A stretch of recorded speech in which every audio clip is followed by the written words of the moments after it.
kalian kalau sebuah bangsa baru bisa disebut sebagai negara yang berdaulat apabila sudah memenuhi 3 syarat utama. Pertama, wilayah, kedua, rakyat, dan ketiga, pemerintahan. Nah, wilayah yurisdiksi suatu negara itu bukan cuma wilayah daratan dan perairan aja loh.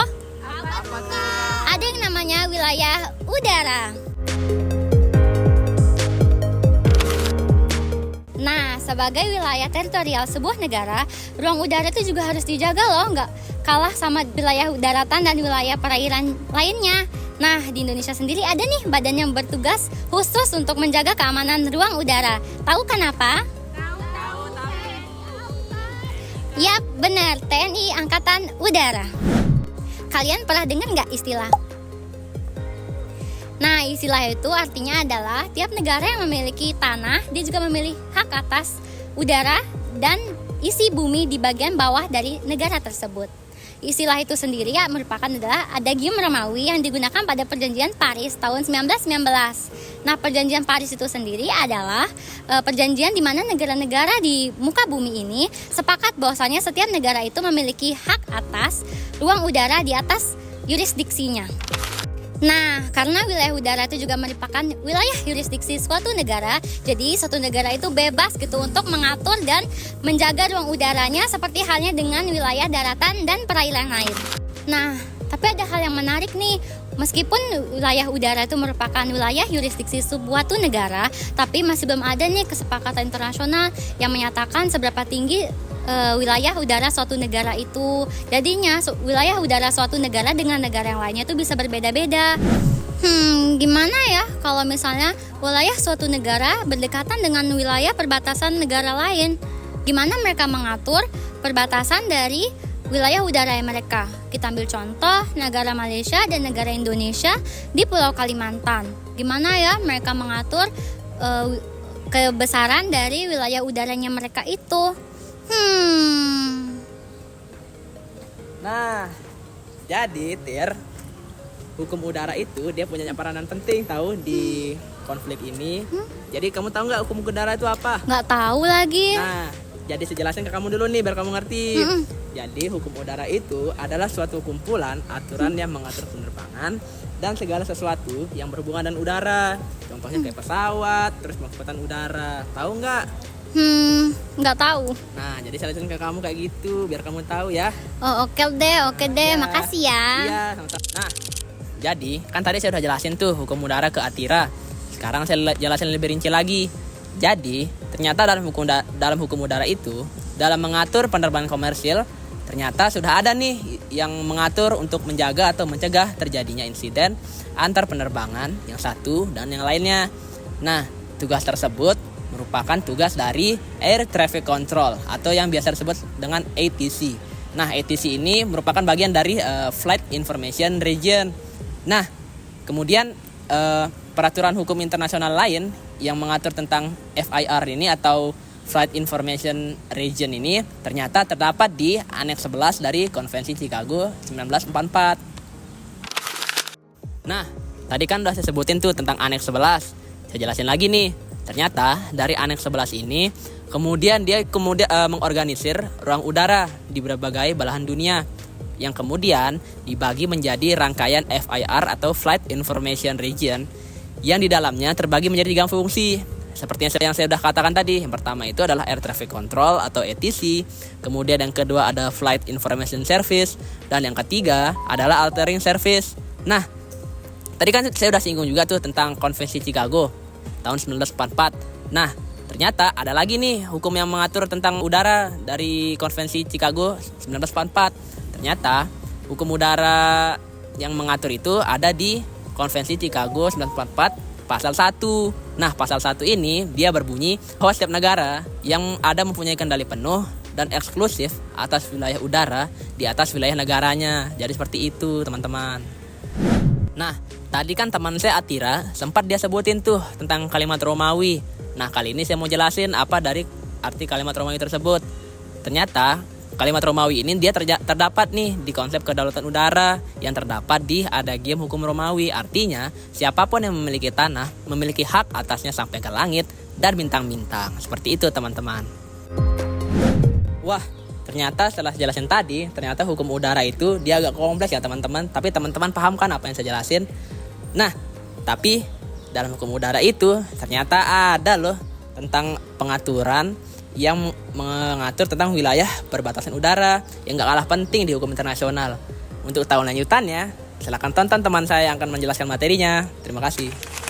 Oke, terima kasih ya Jit. Nah, sekarang aku mau bahas tentang pengaturan wilayah udara perbatasan yang penting banget dalam hukum internasional.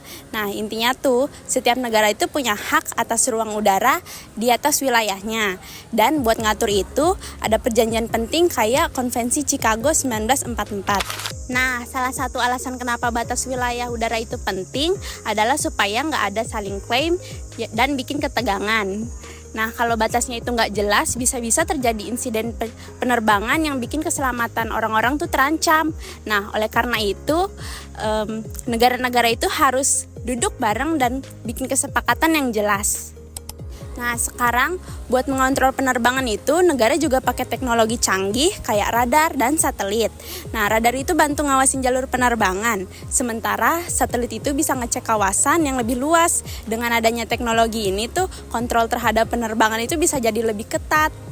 Jadi sebelum pesawat asing itu terbang, mereka harus minta izin dulu ke otoritas penerbangan negara tersebut. Nah, biasanya mereka ini kasih info lengkap kayak rute, tujuan penerbangan. Nah, ini semua tuh demi keamanan biar penerbangan yang masuk itu sesuai standar. Nggak cuman itu, ada juga kesepakatan bilateral antar negara yang mengatur hak penerbangan biar nggak ada konflik. Nah, contohnya itu negara bisa menetapkan batasan jumlah penerbangan atau rute tertentu untuk menjaga keteraturan. Ngomongin penerbangan militer, aturannya itu biasanya lebih ketat. Pesawat militer itu seringkali harus minta izin terlebih dahulu sebelum masuk, terutama di daerah yang sensitif. Nah, semuanya itu diatur supaya kedaulatan negara itu tetap terjaga.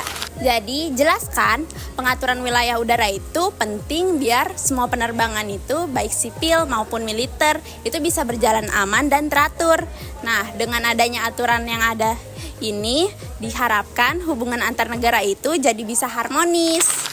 Nah, selanjutnya mari kita bahas peran hukum udara dalam menjaga keamanan dan kerjasama internasional di wilayah perbatasan. Dalam dunia yang semakin terhubung ini, hukum udara bukan hanya sekadar aturan, tetapi juga merupakan fondasi yang menjaga keamanan dan stabilitas antar negara. Mari kita eksplorasi bersama bagaimana hukum udara ini berfungsi dalam menjaga keamanan dan kerjasama. Nah, seperti yang telah disebutkan tadi dalam Konvensi Chicago 1944, negara memiliki kedaulatan atas ruang udaranya. Tetapi, kedaulatan ini tidak bersifat absolut, jadi kita harus menghormati kedaulatan dari negara lain. Dengan adanya aturan ini, kita dapat mencegah pelanggaran yang dapat memicu konflik.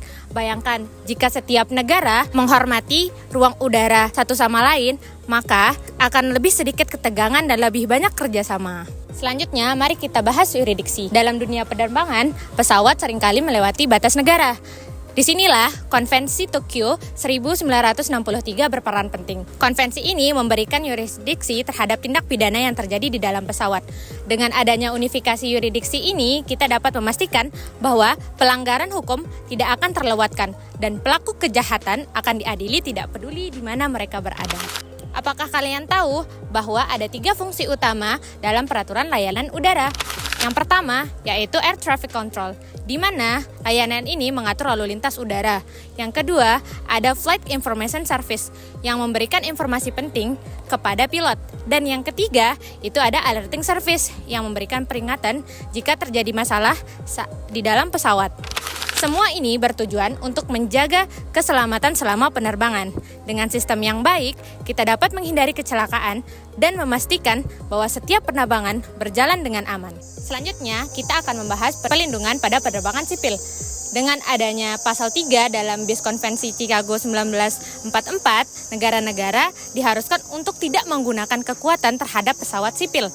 Ini adalah langkah yang besar untuk melindungi penumpang dan awak pesawat. Bayangkan, jika kita semua bisa terbang dengan tenang, tanpa rasa takut dan terancam. Kerjasama internasional dapat kita lihat di mana pada setiap pesawat sipil harus menyampaikan rencana penerbangannya kepada Air Traffic Service Unit. Jadi dengan berbagi informasi, negara-negara dapat meningkatkan respon terhadap ancaman. Jika kita bayangkan, dunia di mana negara-negara bekerja sama, berbagi informasi dan menciptakan prosedur pengawasan yang efektif, maka dunia akan merasa aman. Pada akhirnya, mari kita membicarakan tentang penyelesaian sengketa. Ketika terjadi pelanggaran kedaulatan, negara-negara memiliki hak untuk menegakkan hukum. Namun, jika negosiasi tidak berhasil, negara dapat membawa kasusnya ke Mahkamah Internasional. Ini adalah langkah penting untuk mengurangi potensi konflik bersenjata.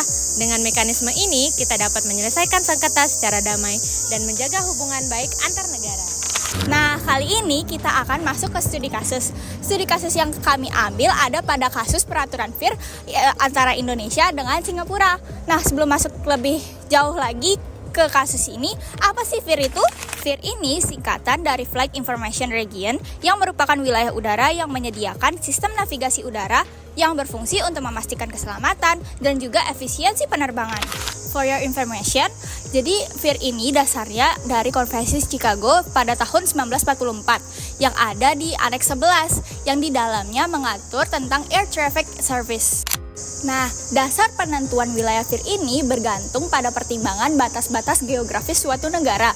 Selain itu, sumber daya dari negara tertentu juga menentukan FIR ini.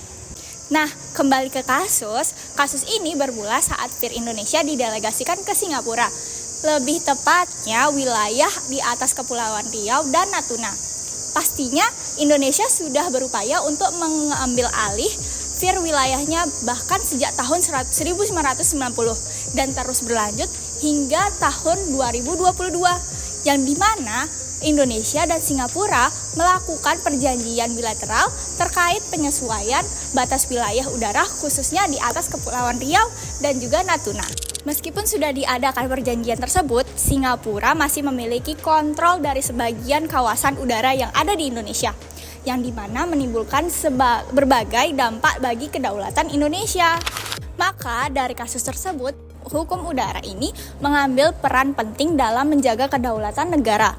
Proses diplomasi dan negosiasi kembali yang berlandaskan hukum udara terkait penegakan kedaulatan Indonesia menjadi salah satu upaya penting yang dapat dilakukan untuk mengambil alih batas wilayah FIR Indonesia.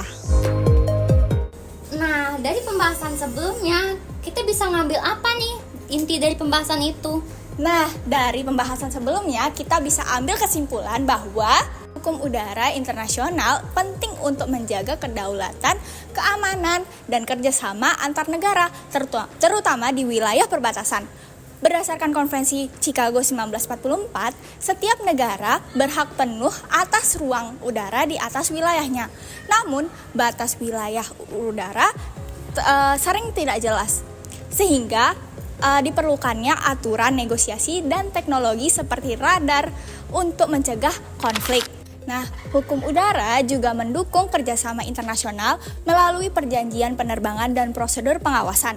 Contohnya, seperti pengaturan Flight Information Region atau FIR antara Indonesia dan juga Singapura yang menunjukkan pentingnya diplomasi untuk menjaga kedaulatan.